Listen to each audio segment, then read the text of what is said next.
Yo, all right, we almost got that good light. Um, but anyway, welcome to week 10 breakdown.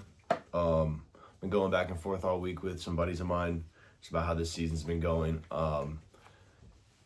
Yeah, it's someone would probably watch this and say like, "All my bets are dumb," because if you're really sharp and you want to make money, you probably just play money lines only. And if we had been doing that, all year, we'd probably be looking pretty good. I think last week was a perfect example of that. All the teams, well, that's not true. They didn't all do it, but the teams that didn't cover but one, that's been happening a lot. It's been a common theme.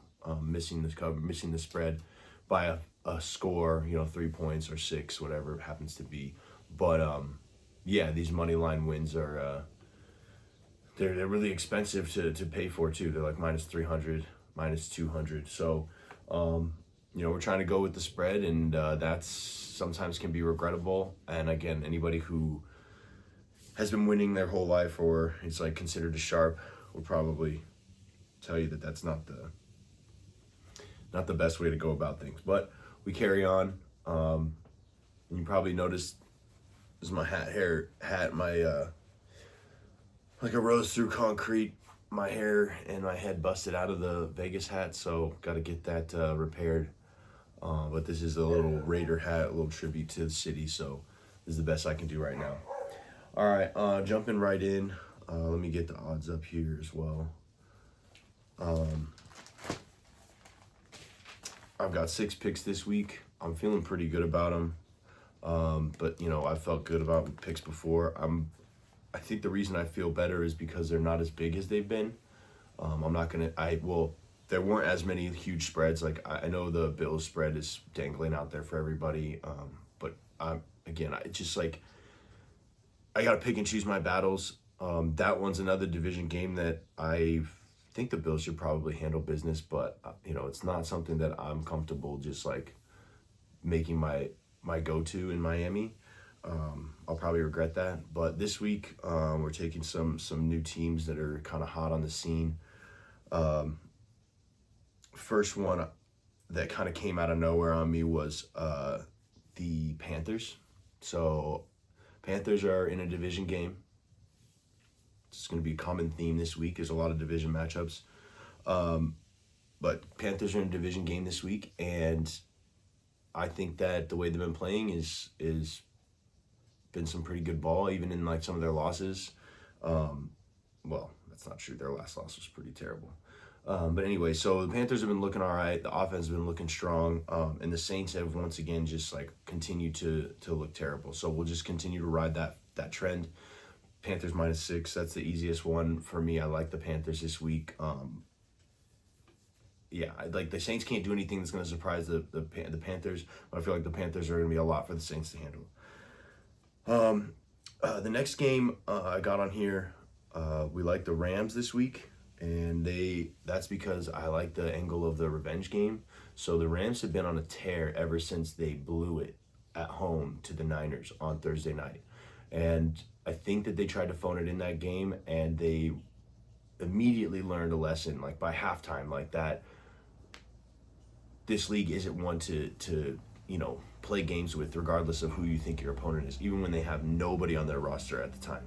So now, even though the Niners are better, if you want to say, or Purdy might be back, or however you want to look at it, I just don't see the Rams tripping up this time. I think that last one was a stumble. They're supposed to be a great team, and they just absolutely blew it. That game was awful. Reminded me how the Broncos handled Thursday night. It's like, I wish I could just be on the inside and know when they're not going to give a shit and just like phone it in and like take the win and not play the game. So I don't get caught betting on these things. But yeah, again, I'm not putting my videos out on Thursday anymore because I keep being tempted to just touch these games where like a division game shouldn't be that bad with a few days of practice, because they're this, it's a similar game plan to last year. So they already know the material and how to coach it up and everything or whatever. New coaching staff, yada, yada. But that Raiders-Broncos was awful for the Broncos. All right, so there we go. We're going Rams minus the 4 points. I think it's all the way up to like five and a half now. So I got it at 4 when I put it in, but it's getting higher. So yeah, everybody's on the Rams, so be careful of that. Public's on it. The next team I like, and this is same as last week. I guess I caught him in an up week, but I'm fading the Vikings again. And this week I feel like there's going to be more success with that choice.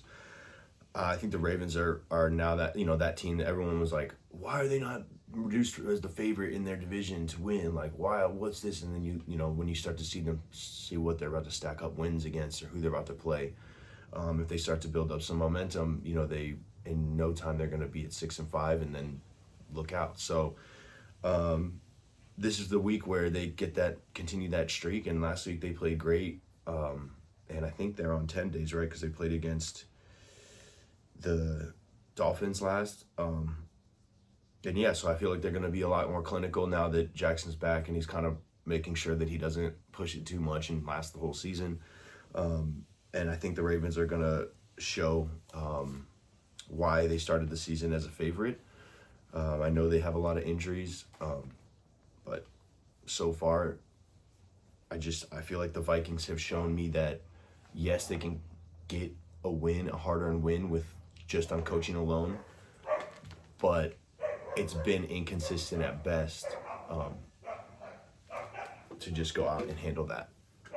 So when we look at the Vikings, I'm thinking after an up week, we'll probably see that trend just kind of swing back. McCarthy put up a good QBR, but only passed for 140 yards on 14 completions out of like 25. I don't know, just everybody gets excited when a young guy gets a win, and I'm not going to take a win away from him. But I'm not ready to bet on the Vikings just yet. So Ravens -4. My next pick I'm going to give you, as I'm giving them in order of how I feel like I like them. The next pick is the Seattle Seahawks, another division game.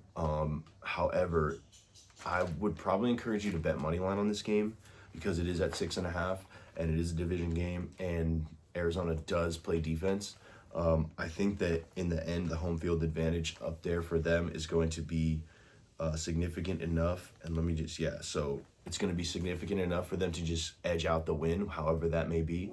But I don't know if they're going to do it by 7 points. It could be one of those final drive 3-point wins, or even like facing a deficit and the score, because Darnold is kind of good at that improvised sort of like emergency situation, hurry up type thing. So, but I like Seahawks over Cardinals, even though Cardinals have been improving with Brissett at quarterback. And again, the Cardinals play D, so it's not gonna be like Seahawks have been in, like where they've been throwing the ball over the field. Like that's why I think. And then my next pick I've got in that is the team that that Seahawks just played, the Washington Commanders. And like the reason I like the Lions this week is because the Commanders give up a lot of points. So Seahawks played a D that gives up a lot of points, they score a lot of points. Now they're going to play a D in the Cardinals that gives up less points, they'll score less points. So it won't be I don't think the 7-point win for the Seahawks is really realistic, but I do think they will get the win in some way. They'll make it happen. And then I'm going back on the Lions, similar to the Vikings. They seem to be like in this sort of like up and down trend. They don't really know, maybe they don't have a full grasp on the identity of their opponent as they have faced them, or maybe they don't know which identity they are coming with. But the fact that, I don't know, again, Flores is a really good coach, defensive coach. So, give him all the credit for holding the Lions the way he did. But when I looked at the replay of the game, it was like, it just seemed like a lot of favorable plays to the away team. Like the Vikings look like they got a lot of stuff went their way. I just feel like I had a lot of Detroit in the red zone, in the end zone area, and like not coming away with points or enough points. So yeah, holding them to 20 is crazy. So props to the Vikings. And then this is my final pick, and this is one that kind of like, again, this week is a bit different of a trend in that I mean, it's just the way it is. Like, I did look really deep to pull this one off, but I believe that the Jacksonville Jaguars, after what happened last week with the Raiders, they ran like just nearly twice as many offensive plays as the Texans did last week. Defenses were on the field. I mean, it was just like, I don't know. They played in a track meet, and then Houston played in sort of a hard fought game in Denver against a pretty good team, according to metrics, things like that, as far as offense goes. And they put up a really good fight, and nearly came away with the win. They kept them out from scoring, kept them out of the red zone. Like, they played great. Now they're facing a Jaguars team that scored a bunch of points, against the Raiders, one of the most poorest defenses apparently until this Thursday in the league. Now we're seeing them they look like nobody could score on them the next day. So I don't understand what I saw on Thursday night as far as the Raiders defense goes, but what Jacksonville did is not like a preview of what they're going to do the rest of the season. They took advantage of a beneficial situation. So I will go Houston and the backup quarterback Davis Mills. I feel like he started like nearly 30 games as a backup. He doesn't have a great record, but all for the same organization. He's held it down for like a full season before. I just feel like it's not like a moment for him that's like, we got a backup. He's just gonna be back there handling business, and I really feel like,